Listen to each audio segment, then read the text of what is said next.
তোমাদেরকে এমন ভাবে রিজিক দান করব তোমরা কল্পনাও করতে পারবে না। আল্লাহ রাব্বুল আলামিন বলেন ওয়া মাইয়াত্তাকিল্লাহা ইয়াজআল লাহু মাখরাজা ওয়া ইয়ারযুকুহু মিন হাইসু লা ইয়াহতাসিব। আল্লাহ রাব্বুল আলামিন বলেন আমি আল্লাহকে যারা ভয় করবে আমি আল্লাহ এমন ভাবে তাদেরকে রিজিকের ফয়সালা করব তারা কল্পনাও করতে পারবে না। এই জন্য আমার আসুন একদিক থেকে আমার আল্লাহ দুনিয়ার জমিনে সম্মানিত করবেন, আরেক দিক থেকে আমার আল্লাহ তাকে রিজিক বাড়াইয়া দিবেন। শুধু তাই না, এটা হলো দুনিয়ার জমিনে সম্মান, পরকালে আমার আল্লাহ রাব্বুল আলামিন সম্মান দিবেন। এমন ভাবে আল্লাহ সম্মান দিবেন মুত্তাকিদেরকে আমার আল্লাহ দলে দলে জান্নাতের ভিতরে ঢুকাইয়া দিবেন। দুনিয়ার জমিনে আল্লাহ কিভাবে সম্মান দেয় আবার কিভাবে আল্লাহ রিজিকের ফয়সালা করে একটা দৃষ্টান্ত দিতে আমি আপনাদের সামনে একটা দৃষ্টান্ত দিলেই আপনারা বুঝতে পারবেন। একদিক থেকে আল্লাহ মুত্তাকিদেরকে কি পরিমাণ সম্মান দান করেন, আরেক দিক থেকে আল্লাহ কিভাবে রিজিকের ফয়সালা করেন। আসুন আমার ভাইয়ারা একটা দৃষ্টান্ত দেই। একজন নওজোয়ান যুবক কিতাবের ভিতরে আসছে, ওই যুবকের নাম হইল কাজী আবু বকর। নামটা একটু আওয়াজ করে বলতে পারবেন? নামটা কি? কাজী আবু বকর। তার ভিতরে আল্লাহর এত পরিমাণ ভয় ছিল, কিতাবের ভিতরে আসছে ওই যুবকটা এত গরিব একান্ত দুর্বল, সে খাওয়ার মতো এমন টাকা পয়সা তার পকেটে নাই। কিতাবের ভিতরে আসছে ওই যুবকটা একদিন দুই দিন তিন দিন যায় কোনো কিছু খাইতে পারে না, এত দুর্বল এত গরিব, কিন্তু তার ভিতরে ছিল আল্লাহর ভয়। তো তার বাড়ি ছিল মক্কা নগরীতে। প্রতি বছর যখন হাজী সাহেবরা হজ করার জন্য যাইত তখন হাজী সাহেবদের খেদমত করত, বিভিন্ন জিনিসগুলা সে হাজী সাহেবদের সামনে তুলে দিত। এক বছর এমন একটা অবস্থা হইল, হজের টাইম যখন হয়ে গেল, হাজী সাহেবরা যখন হজের চলে গেলেন আল্লাহর ঘর দেখার জন্য, বাইতুল্লাহ দেখার জন্য, নবীর কবর জিয়ারত করার জন্য যখন হাজী সাহেবরা মক্কায় চলে গেল, এই যুবকটা মক্কা নগরীতে তার বাড়ি, হাজী সাহেবরা তাওয়াফ করতেছে আল্লাহর ঘরের চতুর্দিকে। এই যুবকটাও হাজী সাহেবদের সাথে তাওয়াফ করা শুরু করে দিচ্ছে। যখন আল্লাহর ঘরটা তাওয়াফ করতেছে, হঠাৎ করে আল্লাহর ঘরের চতুর্দিকে ঘুরতেছে, এমন একটা অবস্থায় তার চোখের সামনে একটা জিনিস ভেসে উঠলো। দেখে রাস্তার মধ্যে একটা রেশমি রুমাল দিয়ে পেঁচানো কি যেন একটা জিনিস পড়ে আছে। ওই যুবকটা দাঁড়ায় চিন্তা করতেছে, এই মুহূর্তে আমি এই জিনিসটা যদি হাতে উঠায় না নেই তাহলে পরবর্তীতে কেউ নিয়ে যাইতে পারে, মালিকের কাছে হইতে পারে, নাও ফিরিয়ে দিতে পারে। এই যুবকটা এই চিন্তা করে হাতের মধ্যে জিনিসটা উঠাইছে। উঠাইয়া সে আবারও একটা চিন্তা করতেছে, এই মুহূর্তে যদি আমি মালিকের হাতে না পৌঁছায় দেই, কিয়ামতের কঠিন ময়দানে আল্লাহ রাব্বুল আলামিন যদি আমাকে ধরে ফেলেন তাহলে আল্লাহর কাঠগড়া থেকে আমি বাঁচতে পারবো না। তাহলে এই যুবকটা এমন একটা অবস্থার ভিতরে পড়ে গেল, এখন কি করবে? সে একটা চিন্তা করে একটা কৌশল বের করছে। কৌশলটা হইল, আল্লাহর ঘরের চতুর্দিকে যারা অবস্থান করতেছে, তখনকার সময় কিন্তু হাজী সাহেবরা যখন হজ করার জন্য যাইতেন তাবু টানায়া টানায়া অবস্থান করতেন। কিন্তু বর্তমানে হাজী সাহেব যারা যায় আল্লাহর ঘর দেখার জন্য, নবীর কবর জিয়ারত করার জন্য যারা যায়, এখন কিন্তু বর্তমানে বড় বড় বিল্ডিং এর ব্যবস্থা আছে, পার্সোনাল রুম আছে, টাকা পয়সা হলে সেখানে গিয়ে থাকতে পারে। কিন্তু তখনকার সময়ে কোনো বিল্ডিং ছিল না, তাবু টানায় অবস্থান করত। তো কাজী আবু বকর এবার চিন্তা করে, আল্লাহর ঘরের চতুর্দিকে যারা অবস্থান করতেছে হইতে পারে তাদের পক্ষ থেকে কারো এই স্বর্ণের হারটা হারাইছে। এই যুবকটা যখন রুমাল খুললো, খুলে দেখে একটা স্বর্ণের হার। আল্লাহু আকবার। আচ্ছা আপনারা বলুন তো দেখি, একটা গরিব মানুষ যদি 1 লক্ষ টাকা রাস্তার মধ্যে পায়, তাও এই গরিব লোকটা একদিন দুই দিন তিন দিন না খেয়ে এই সম্পদ যদি পায়, তাহলে কি মনে করেন আমাদের মতো ইমানদাররা কি ফিরাইয়া দিবে না? দিবে না। বরঞ্চ যে জায়গার মধ্যে পাবে এই জায়গাটা ত্যাগ করে হাওর দিয়ে দৌড়ায় বাড়িতে গিয়ে উঠবে, যদি কেউ দেখে ফেলে, মনে মনে চিন্তা করবে 3 দিন যেহেতু না খেয়ে আছি, হইতে পারে আল্লাহ আমার জন্য এটা রিজিকও মিলাইয়া দিছে। আমাদের ঈমান এত দুর্বল। কিন্তু এই কাজে আবু বকর এবার চিন্তা করে মালিকের হাতে পৌঁছায় দিতে হবে। এখন সে কৌশল বের করলো যে আমি এলান করব, যদি কোনো মালিক বের হয় আমি মালিকের হাতে উঠাইয়ে দেব। আল্লাহু আকবার, জোরে বলেন।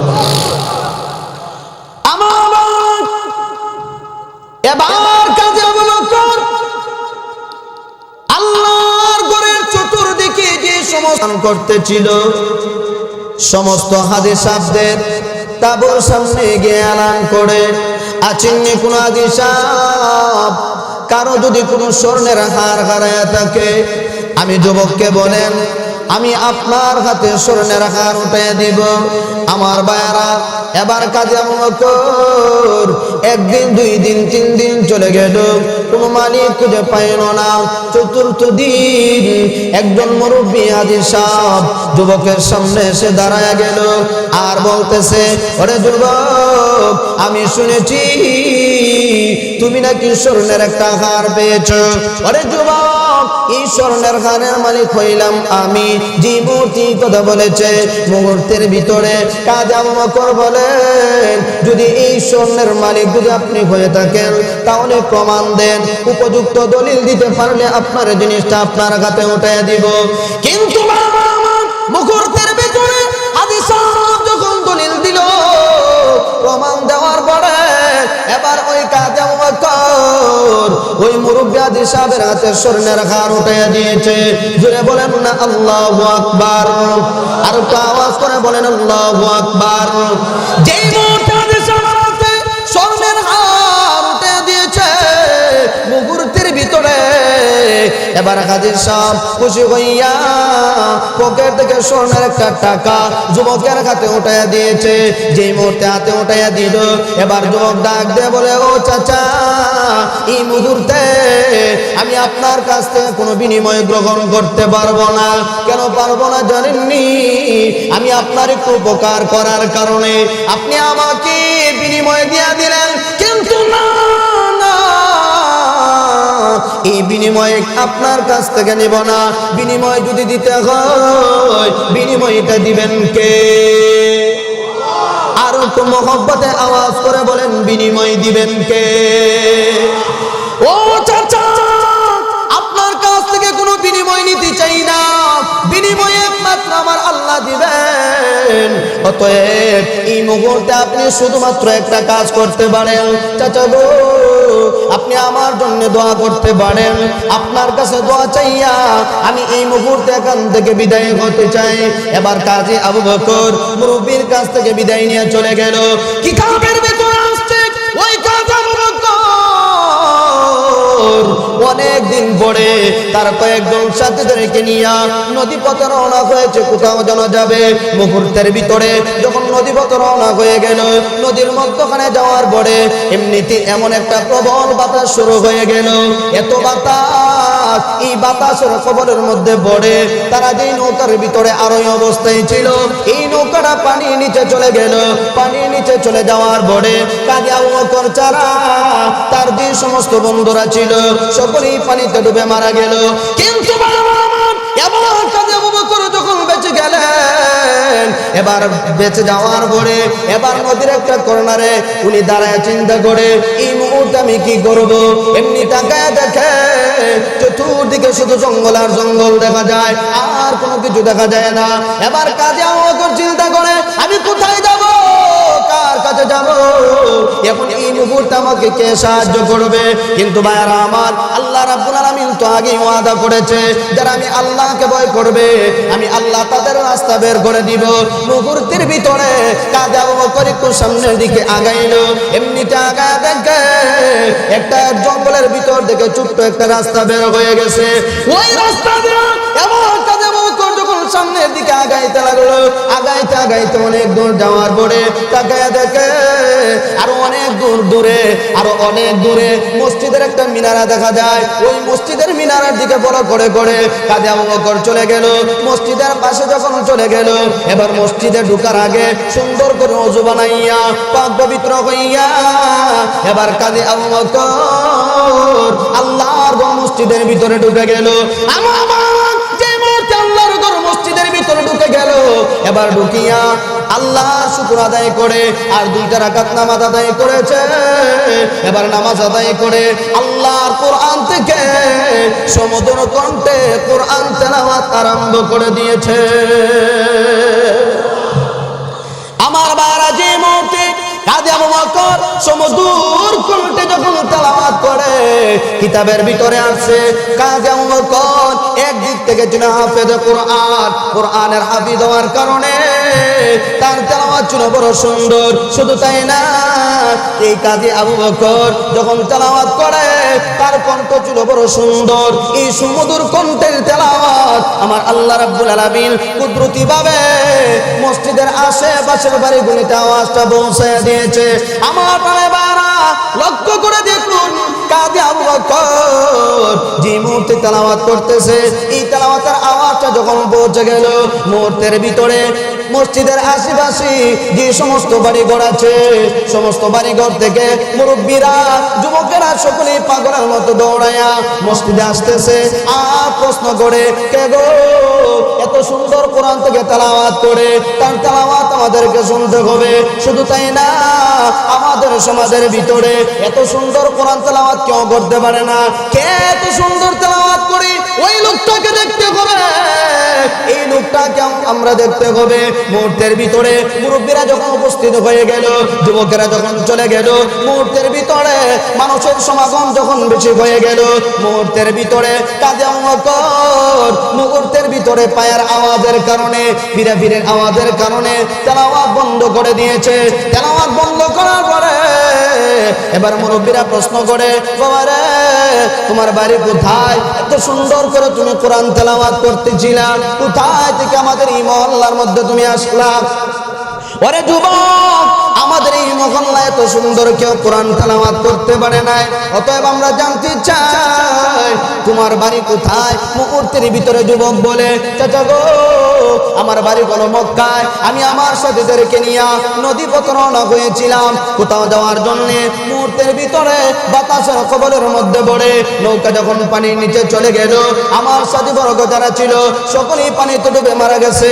শুধুমাত্র কেবলমাত্র আল্লাহ রাব্বুল আলামিন আমাকে বাঁচায় রাখছে। এই জন্যে আল্লাহর শুকর আদায় করার জন্যে মসজিদে এসে 2 রাকাত নামাজ পড়লাম। শুধু তাই না, নামাজটা শেষ করে আমি পবিত্র কোরআন থেকে তেলাওয়াত আরম্ভ করে দিয়েছি। এবার মুরব্বীরা বলতেছে, ও যুবক তুমি এত সুন্দর তেলাওয়াত করো, তোমার বাড়ি মক্কায়, আজ আমাদের এই মহল্লার মধ্যে তুমি আসছো, ভালোই হইল। আমাদের এই মসজিদের বর্তমানে কোনো ইমাম নাই, সুবহানাল্লাহ জোরে কোন। আজ আমরা তোমাকে ইমামতির দায়িত্ব দিতে চাই। আমার ভাইয়েরা, আলোচনা কি আপনারা শুনবেন? ভালো লাগতেছে? যদি লেগেই থাকে তাহলে একটু আবদার করবো, একটু সামনের দিকে আগায় বসেন। অনেক ভাইয়েরা পিছনের দিকে দাঁড়ায় আছে, একটু সামনের দিকে তাড়াতাড়ি আগায় বসেন। আলোচনা হবে ইনশাআল্লাহ। আপনারা কেউ এদিক সেদিক যাবেন না, উঠা বসাও করবেন না, একটু সামনের দিকে আগায় বসেন। একটু শরীরটা নাড়া দিয়ে একটু সামনের দিকে আগায় বসেন। অনেক ভাইয়েরা দাঁড়ায় আছে, ওরা বসার, তাদেরকে বসার জন্য একটু সুযোগ করে দেন। আমার ভাইয়েরা এবার আসুন। মুরব্বীরা প্রশ্ন করে, বাবা তুমি যেহেতু মক্কা থেকে এখানে আসছো, আল্লাহ তোমাকে আমাদের এই এলাকা পর্যন্ত পৌঁছায় দিয়েছে, আজ থেকে আমরা তোমাকে ইমামতির দায়িত্ব দিয়ে দিলাম। তবে একটা শর্ত হইল, তোমার তেলাওয়াত যেহেতু সহি শুদ্ধ আছে, সুন্দর করে কোরআন তেলাওয়াত করতে পারো, তাহলে আমাদের একটা আবদার হইল, আমাদের এলাকার ছোট্ট ছোট্ট মাসুম বাচ্চাগুলিকে সকালবেলা কোরআনের শিক্ষা দিবে। কিতাবের ভিতরে আছে, কাজী আবু বকর যখন এইভাবে বাচ্চাদেরকে কোরআন শিক্ষা দিতে লাগলো, এক পর্যায়ে এমন ভাবে একটা কোরআনী আওয়াজ, কোরআনী বিপ্লব এমন ভাবে ছড়িয়ে পড়েছে, আল্লাহু আকবার, ছোট্ট ছোট্ট মাসুম বাচ্চাগুলি সহি শুদ্ধভাবে কোরআন তেলাওয়াত করতে পারে। সুবহানাল্লাহ জোরে কান। যখন মুরব্বীরা এই অবস্থা দেখেছে, এবার কাজী আবু বকরকে বলে, বাবা আমরা সহি শুদ্ধভাবে কোরআন তেলাওয়াত করতে পারি না, নামাজ পড়তে গেলে অনেক দিক থেকে আমাদের ভুল হয়, অতএব আমাদেরকে একটা সুযোগ করে, সময় করে আমাদেরকে কোরআনের শিক্ষা দিবা। যখন এই কথা বলেছে, কাজী আবু বকর বলেন, হ্যাঁ ঠিক আছে, তবে আমি আপনাদেরকে কোরআন শিক্ষা দিব মাগরিবের নামাজের পরে। সুবহানাল্লাহ জোরে কান। এইভাবে যখন কোরআন শিক্ষা দিতে লাগলো, কোরআনের এই মেহনতের কারণে আল্লাহ এমন ভাবে এই কোরআনী বিপ্লব, কোরআনী আওয়াজ, কোরআনী এই মুজিজা আল্লাহ রাব্বুল আলামিন এমন ভাবে প্রকাশিত করলেন, আল্লাহু আকবার। তার এই মেহনতের কারণে গোটা সমাজটা পরিবর্তন হয়ে গেল। শুধু তাই না, সকালবেলায় প্রতিদিন প্রত্যেকটা ঘর থেকে কোরআনের তেলাওয়াতের আওয়াজ বের হয়। কোরআনের পাওয়ার আছে না নাই? আরো জোরে বলেন, আছে না নাই? আল্লাহু আকবার। আমার নবী যখন খানায় কাবার সামনে বসে কোরআন তেলাওয়াত করত, আল্লাহু আকবার, এই কোরআন তেলাওয়াতের কারণে এই সমুদ্র কণ্ঠের তেলাওয়াত শুনে বেঈমান কাফেরগুলি কালিমা পড়ে মুসলমান হয়ে যেত। ইয়াসিন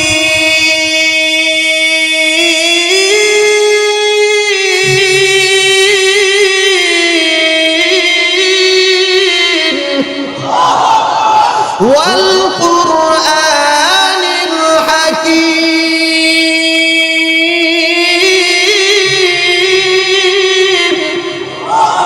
ইন্নাকা লামিনাল মুরসালিন